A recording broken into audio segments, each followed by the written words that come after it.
This land is your land, and this land is my land, from the California.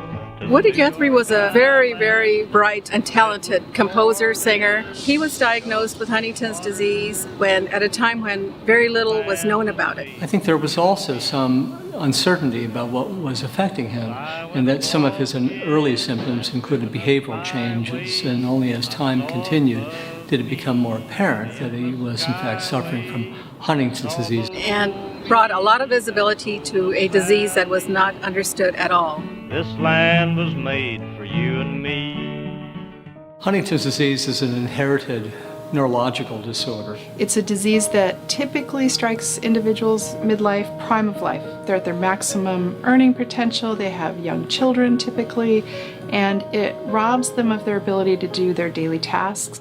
It is fatal. To date, there's no cure or treatment for it. When a parent is affected, each one of their children has a 50-50 chance of acquiring that gene.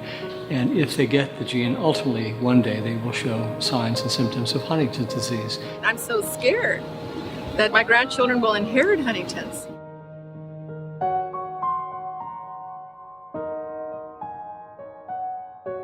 My daughter, Marie, passed away 4 years ago today. And when she died, she knew we would find a cure for Huntington's disease. That's one of the things that keeps me going, gives me courage, and gives me hope. My name is Stephanie. I am 22 years old, and I am currently at risk for Huntington's disease. I first heard about Huntington's disease when my dad was first diagnosed in 1997. When I describe my dad, I think of words like loving, compassionate, a goofball, yet very full of strength. The children are watching this progression of the disease, knowing that this could happen to them also. Your heart goes out to them and their families. It is such a difficult and devastating disease that you really want to work harder to make their lives more pleasant. And of course, ultimately, to find a cure for this tragic disease.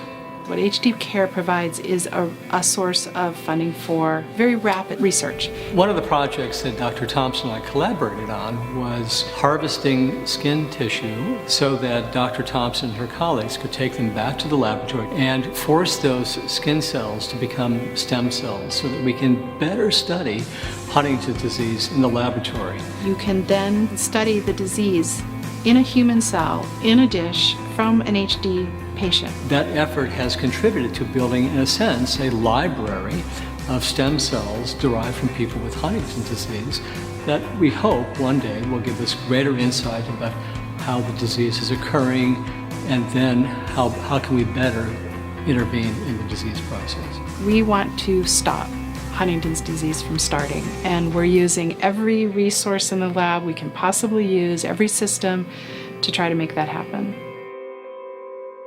My hope for Huntington's disease is that one of the therapeutic treatments that's scheduled to go to human trial within the next 2 years will be the answer that we've all been waiting for. My hope is to stop anyone else from ever getting Huntington's disease. My hope is to provide comfort and care for Huntington's disease patients. My hope is that this disease will be gone, eradicated, a thing of the past. And that families like ours can rest in an HD-free tomorrow. So they'll never have to fear inheriting this fatal disease.